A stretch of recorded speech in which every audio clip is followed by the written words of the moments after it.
Hi guys, welcome back to the channel. So आज हम review करने वाले हैं updated Royal Enfield Hunter 350। Royal Enfield ने यहाँ पे कमाल के अपडेट्स कर दिए हैं। अब क्या क्या अपडेट्स हैं और उन अपडेट्स की वजह से क्या ये मोटरसाइकिल पहले से बेटर हो गई है, आज अपन इसके बारे में बात करेंगे। So let's start with the video. Start करते हैं आज का वीडियो। सबसे पहले मैं आपको रॉयल एनफील्ड हंटर 350 का लेटेस्ट प्राइस बता देता हूँ। सो ये स्टार्ट होती है from 1.5 lakh and goes till 1.82 lakh ex showroom, depending upon the base variant और the top end variant. Today we have the top end variant. अब यहाँ पे आपको सबसे पहले नए कलर ऑप्शंस मिलेंगे। सो काफ़ी सारे नए कलर ऑप्शन है। एक ये वाइट है, उसके बाद एक ब्लैक और रेड कलर है। सो नए कलर ऑप्शंस अब आपको इस मोटरसाइकिल में मिलने वाले हैं। अब ऐसे अगर आप देखोगे ना तो ज़्यादा चेंजेस नहीं है, बट इस मोटरसाइकिल में यार वो चेंजेस किए गए हैं जिसकी रिक्वायरमेंट थी। सो फ्रंट से अपन स्टार्ट करते हैं। सो फ्रंट में आपको क्या दिख रहा है? सबसे पहले अब आपको यहाँ पे फुल एलईडी हेडलाइट मिलेगी। सो ये एक बढ़िया बात है। ऑल्सो अब आपको यहाँ पे टाइप सी चार्जिंग पॉइंट मिलेगा। सो यहाँ से आप अपना फ़ोन वगैरह चार्ज कर पाएंगे, ये पहले नहीं आता था। सो ये भी यहाँ पे ऐड हो गया है। उसके बाद हेडलाइट वगैरह बढ़िया दिख रही है। हैलोजन टर्न सिग्नल है। दिस आई फील यार अगर एलईडी कर देते तो काफ़ी बढ़िया रहता। बाकी क्लीन डिज़ाइन है, बढ़िया दिखती है यहाँ पे गेटा कवर्स। उसके बाद फ्रंट में आपको अच्छे चौड़े व्हील्स मिलेंगे। सो फ्रंट में अगर मैं टायर प्रोफाइल के बारे में बात करूँ, so it's 110 section tyre, 110 section का आपको फ्रंट में टायर मिलेगा। सो काफ़ी वाइड दिखता है, बढ़िया दिखता है। उसके बाद अलॉयस हैं, ट्यूबलेस टायर्स हैं, rim tape, disc at the front, disc at the rear. And on the higher variants आपको डुअल चैनल एबीएस मिलेगा। On the base variant single channel ABS है। सो वो एक बात है। बाकी यहाँ पे आप देख लीजिए नए कलर्स। उसके बाद यहाँ पे हंटर 350 एंड अपन आते हैं इस गाड़ी के इंजन की तरफ। सो यहाँ पे आपको 349 सीसी का air plus oil cooled engine मिलेगा। ये प्रोड्यूस करता है 20.2 bhp एंड 27 न्यूटन मीटर का टॉर्क। पावर वगैरह सेम है। बाकी अपन इसके बारे में बात करेंगे। Compare to the previous version अब आपको यहाँ पे 10 mm का ज़्यादा बेटर ग्राउंड क्लियरेंस मिलेगा। सो 160 mm that is the new ground clearance. उसके बाद ये सब देखो बढ़िया है। यहाँ पे रॉयल एनफील्ड का बैज है। And compare to the previous version अब आपको यहाँ पे पीछे की तरफ प्रोग्रेसिव स्प्रिंग मिलेगी। जो हमेशा से एक दिक्कत थी ना कि हंटर का यार पीछे वाला सस्पेंशन बहुत स्टिफ है, अब इस पे काम किया गया है। कैसा है अभी अपन इसके बारे में बात करेंगे। बाकी पीछे की तरफ ये छोटा सा एग्जॉस्ट है। एंड अपन आते हैं इस गाड़ी के फ्यूल टैंक की तरफ। सो 13 लीटर्स का फ्यूल टैंक है। उसके बाद यहाँ पे स्टार्ट करने के लिए हैज़र्ड लाइट, यहाँ पे हॉर्न वगैरह, horn and all is good. उसके बाद compare to the previous version अब आपको यहाँ पे ट्रिपर नेविगेशन मिलेगा। और यहाँ पे स्पीड है, क्लॉक, गियर पोजीशन इंडिकेटर, उसके बाद ट्रिप मीटर्स, और यहाँ से आप इसको कंट्रोल कर पाएंगे। So trip A, trip B, decent information है, बहुत ज़्यादा नहीं है बट ठीक है, कोई दिक्कत वाली बात नहीं। The only thing which I feel अगर यहाँ पे एक टैकोमीटर होता ना तो काफ़ी बढ़िया रहता, बट चलो ठीक है। सीट के बारे में बात की जाए, सो बढ़िया सीट है। राइडर यहाँ पे एकदम कंफर्टेबली बैठेगा। पिलियन के लिए थोड़ा कम स्पेस है, तो दैट इज़ समथिंग। बाकी यहाँ पे रॉयल एनफील्ड पीछे की तरफ आपको ग्रैब रेल मिलेगा। एंड अपन आते हैं इस गाड़ी के रियर लुक की तरफ। रियर से भी आप देखिए एकदम यार बढ़िया दिखती है, मस्कुलर दिखती है ये motorcycle. The only thing which I feel अगर इसका साइज़ थोड़ा बड़ा होता ना तो काफ़ी बढ़िया रहती, बट वही है फिर ये फिर सिटी के लिए उतनी फ्रेंडली नहीं होती। So for the city use the size is good. बाकी पीछे की तरफ आपको यहाँ पे एलईडी टेल लाइट्स मिलेंगी। उसके बाद हैलोजन टर्न सिग्नल है, एकदम शार्प डिज़ाइन। पीछे की तरफ 140 सेक्शन का टायर है, काफ़ी बड़ी डिस्क है। और अभी अपन इसके बारे में बात करेंगे। Also compare to the previous version अब आपको यहाँ पे स्लिपर क्लच मिलेगा। सो वो भी यहाँ पे ऐड हो गया है। उसके बाद side stand cut off sensor है। उसके बाद सेंटर स्टैंड, यहाँ पे साड़ी गार्ड। एंड ऑल्सो पहले से यार जो अपडेट्स की रिक्वायरमेंट थी ना उस पे रॉयल एनफील्ड ने काम किया है। बाकी अब एक काम करता हूँ, आपको इसका एग्जॉस्ट नोट सुनाता हूँ and then will ride it.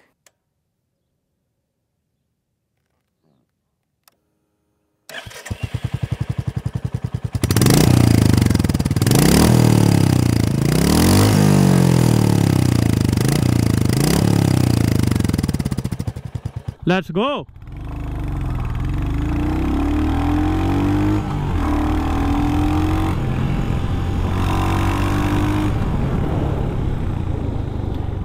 Start करते हैं इसके इंजन से। सो यहाँ पे आपको स्टार्टिंग से ही काफ़ी अच्छी पावर मिलती है। The torque is available right from the start and because of that the initial pickup is very good and after that the mid range is very talkie. So even if you're at a higher gear, all you have to do is open the throttle and the bike will take care of everything. So starting से लेके mid range तक आपको काफ़ी बढ़िया power मिलेगी। The top end is kind of okay, top end में ज़्यादा कुछ नहीं है, but looking at the nature of this engine, that is pretty obvious. So starting से लेके mid range तक टॉर्क ही टॉर्क है यार, टॉर्क ही टॉर्क है। And because of that riding this motorcycle in city and traffic becomes very easy, because कभी भी आपको power का वेट नहीं करना पड़ता है।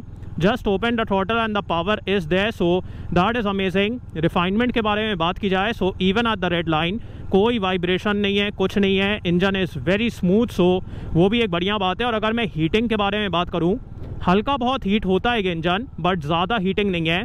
It won't be uncomfortable, so that is also a good thing. So काफ़ी टॉर्की इंजन है, मज़ेदार, पावर का कभी भी आपको वेट नहीं करना पड़ेगा। एंड अब बात करते हैं इस गाड़ी के गियरबॉक्स के बारे में। So compare to the previous version, अब आपको यहाँ पे स्लिपर क्लच मिलेगा। And because it's a slipper clutch, the clutch is so damn light यार, इतने आराम से आप इसको पुल कर लोगे, यूज़ कर लोगे सिटी में, ट्रैफिक में। So that is amazing. And also it's a slipper clutch, so you can aggressively down shift, the rear wheel won't skid, so वो भी एक बढ़िया बात है। सो ये पहले से बेटर हो गया है। और अब बात करते हैं इस गाड़ी के गियरबॉक्स के बारे में। सो यहाँ पे आपको 5 स्पीड गियरबॉक्स मिलेगा। अप शिफ्ट, डाउन शिफ्ट, जो भी आपको करना है you can do all of that without any issue. So gearbox के मामले में भी कोई दिक्कत नहीं है। और इसको ना आपको ज़्यादा यूज़ नहीं करना पड़ेगा, because the torque will take care of everything. So बहुत ज़्यादा आपको शिफ्टिंग वगैरह नहीं करना पड़ेगा।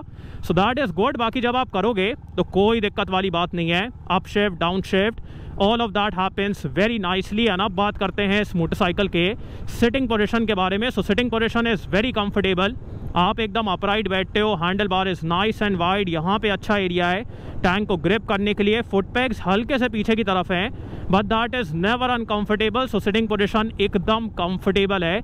You can ride this motorcycle for kilometres and kilometres without any issue. And अब बात करते हैं इस मोटरसाइकिल के ब्रेक्स के बारे में। So we have disc at the front, disc at the rear, and we have dual channel ABS on the higher variants. So let's talk about the rear brake first. Rear is good, the bite is good, the feedback is good, the stopping power is good. So the rear brake is a good one. बाकी अब बात करते हैं इस motorcycle के front brake के बारे में। Front is also good. The bite could have been better, but apart from that, stopping power and all is good. So braking के मामले में कोई दिक्कत नहीं है। डुअल चैनल ABS भी है। एंड अब बात करते हैं इस मोटरसाइकिल के सस्पेंशन के बारे में, because that was the main pain point. But compare to the previous version, अब जो इस गाड़ी का रियर सस्पेंशन है ना, दैट इज़ परफेक्ट यार। ना ज़्यादा सॉफ्ट है, ना ज़्यादा हार्ड है। It is the way it should be. So एकदम सेंटर में है। आपको स्टेबिलिटी के मामले में भी कोई दिक्कत नहीं होगी, कंफर्ट के मामले में भी कोई दिक्कत नहीं होगी। So it is the way it should have been.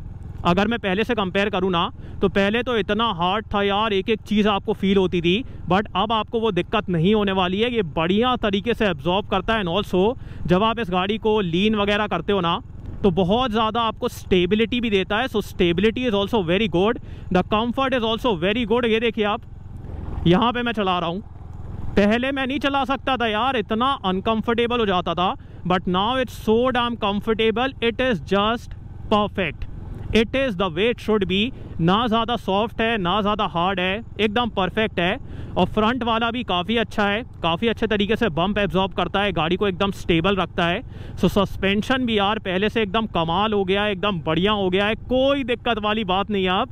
So that is amazing. And अब बात करते हैं इस मोटरसाइकिल के माइलेज के बारे में। So you can get around 30 to 35 kilometres per litre depending upon your riding style. So 30 से लेके 35 kilometres per litre, that is the mileage you can get on this motorcycle. बाकी इसको रीड वगैरह करने में कोई दिक्कत नहीं है।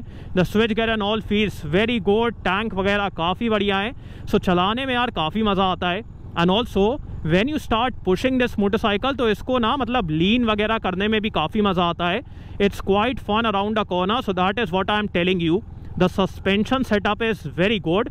सो वो एक कमाल की बात है। बस ये है कि कभी कभी आपका पैर नीचे टच होगा, even though we have better ground clearance now, still हल्का बहुत पैर नीचे टच हो जाता है। सो वो एक बात है, but apart from that awesome motorcycle, fun to ride, very talky. So अब बात करते हैं के बारे में। अब बात करते हैं कि आपको रॉयल एनफील्ड हंटर 350 लेना चाहिए कि नहीं। So with the updates I feel this is an excellent motorcycle now, because पहले जो यहाँ पे दिक्कतें थी ना वो अब यहाँ पे सॉल्व हो गई हैं। The rear suspension is very good, the slipper clutch is very good, and यहाँ पे अब आपको ज़्यादा फीचर्स भी मिलेंगे।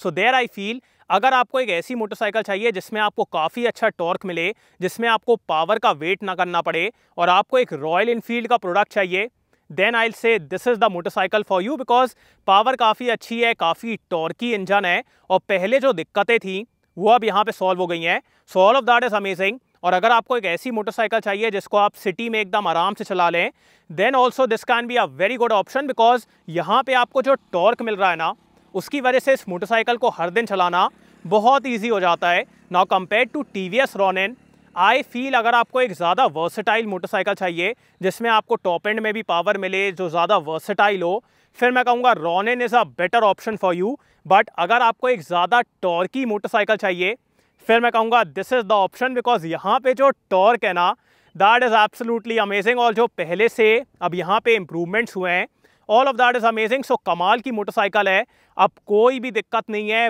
Very good product. सो अगर आपको इस मोटरसाइकिल को लेना है you can totally buy it. So ये है new updated Royal Enfield Hunter 350। आपको ये मोटरसाइकिल कैसी लगी, do tell me in the comments. So thanks for watching guys, hope you like this video. इसको लाइक कर देना, सब्सक्राइब करना, बेल आइकन दबा देना, एंड कमेंट डाउन बिलो आपको कैसा लगा। So next video, bye.